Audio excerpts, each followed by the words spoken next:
राधे राधे आप सभी को। कैसे हो आप सब? कि जब भक्ति करते हैं तो फिर इतने दुख क्यों आते हैं, इतने कष्ट क्यों आते हैं? तो देखिए, पहले तो जब हम भक्ति करते हैं ना, तो दुख हमारे जो जीवन में आते हैं, जो कष्ट हमारे जीवन में आते हैं, वो हमारे भक्ति करने से नहीं आते हैं। जब हम भक्ति शुरू करते हैं, जैसे मान लीजिए कि मैंने अभी 10 दिन पहले भक्ति करना शुरू किया, ठीक है? तो जो मेरे जीवन में अब कष्ट आ रहे हैं, जो भी दुख आ रहा है, तो वो जो मेरे पहले के जो अब से जो मेरे पहले के जो कर्म हैं और जो मेरे पूर्व जन्म के कर्म हैं, वो उनका फल मुझे मिल रहा है। अगर मैंने अच्छा किया है तो मुझे प्रतिकूलता मिलेगी, और यदि मैंने बुरा किया है तो मुझे अनुकूलता मिलेगी। ठीक है, समझ रहे हैं आप? जब हमारे कर्म अच्छे होते हैं तो हमें अच्छा मिलता है, और जब हमारे कर्म बुरे होते हैं तो हमें बुरा भोगना ही पड़ता है। इवन आपने किसी को गाली ही क्यों ना दे दी हो, या फिर आपकी वजह से किसी की आंखों में आंसू ही क्यों ना आए हों, वो भी आपके द्वारा किया गया एक बुरा कर्म ही है।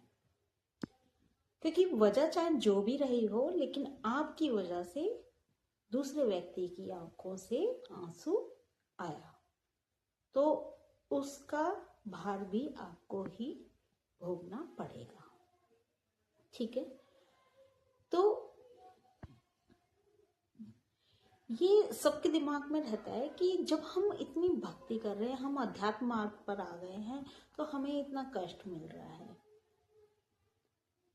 तो ये जो कष्ट मिल रहा है ना, ये हमारे ही पूर्व जन्म के और इस जन्म के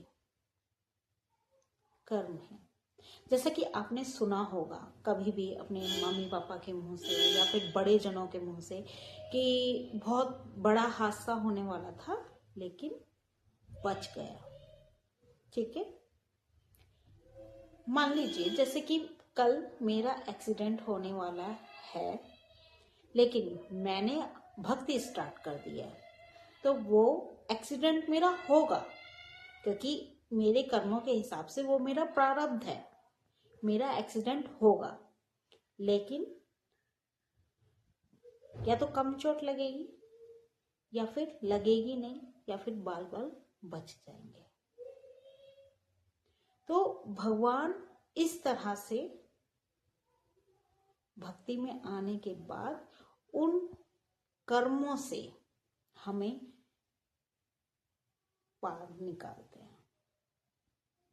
तो यदि किसी के जीवन में दुख, कष्ट, पीड़ा आ रहा है भक्ति के बाद, तो ये भक्ति से नहीं आ रहा है।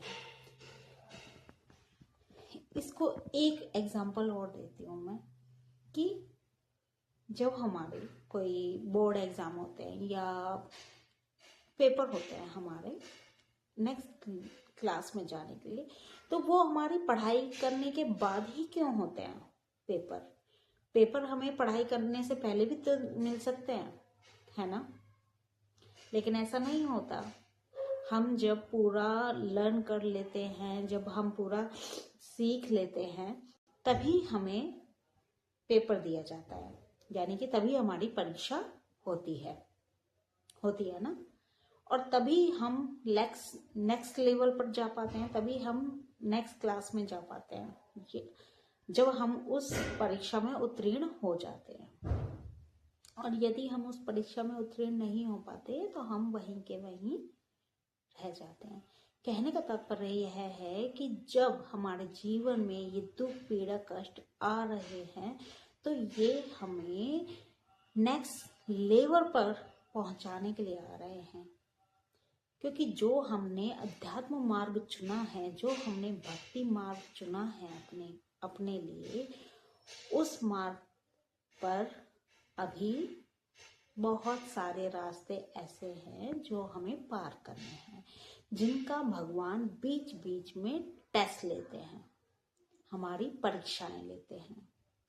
और मैं तो ये कहूंगी कि जिसके जीवन में भक्ति है, जिसके जीवन में भजन है, जिनके जीवन में नाम है, अध्यात्म मार्ग है, जो सच्चे मार्ग पर चल रहे हैं, उनके जीवन में और दुख तकलीफ ऐसी आती है, क्योंकि भगवान उनको ना नेक्स्ट लेवल पर पहुंचाने के लिए तैयार कर रहे हैं। देखिए, यदि भक्ति करने से आपको ऐसा लगता है कि हमारे जीवन में दुख पीड़ा कष्ट आ रहे हैं, तो देखिए, अगर यदि भक्ति करने के बाद ऐसा कुछ हो भी रहा है तो वो हमारे अहित के लिए नहीं हो रहा है, वो सब हमारे हित के लिए हो रहा है, क्योंकि जो भी भगवान करते हैं वो हमारे लिए अच्छा होता है। हमें उस टाइम शायद बुरा लग रहा होता है, क्योंकि उस टाइम हम उस हालत में नहीं होते कि हम अच्छा बुरा समझ सकें, हमें सब बुरा लग रहा होता है क्योंकि हमारे साथ बुरा हो रहा होता है। लेकिन उस समय पश्चात जब हम 1-2 साल या 6 महीने आगे देखते हैं तो हमें वो चीज़ अच्छी लगती है, तब हम भगवान को बहुत धन्यवाद बोलते हैं कि थैंक यू भगवान, उस समय आपने हमें बचा लिया। होता है ना ऐसा? तो वही है कि मैं तो ये कहूँगी, ये जो मेरा अनुभव है कि यदि आप अध्यात्म मार्ग पर आए हैं ना, तो अब यहाँ पर आपके हर रोज टेस्ट होंगे। तो ये भक्ति मार्ग को ना इतना सरल मत समझिए कि हम भक्ति मार्ग पर चले गए और अब हमारे जीवन में दुख नहीं आएंगे, कष्ट नहीं आएंगे, पीड़ा नहीं होगी। नहीं, दुख भी आएंगे, कष्ट भी होगा, पीड़ा भी होगी,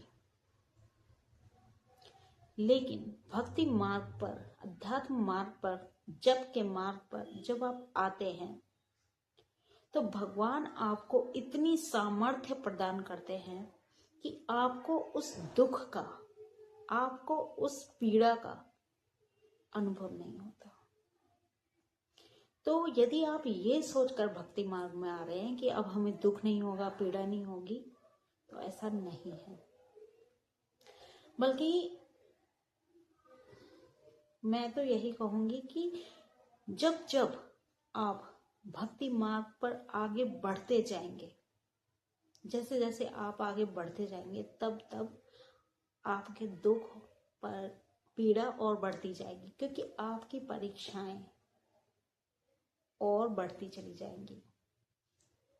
क्योंकि आपके क्या प्रारब्ध हैं आपको नहीं पता, लेकिन ईश्वर को सब पता है। और आपको कब क्या कैसे मिलेगा आपको नहीं पता, ईश्वर को पता है। तो भक्ति मार्ग पर आने का मतलब ये नहीं है कि दुख पीड़ा से आप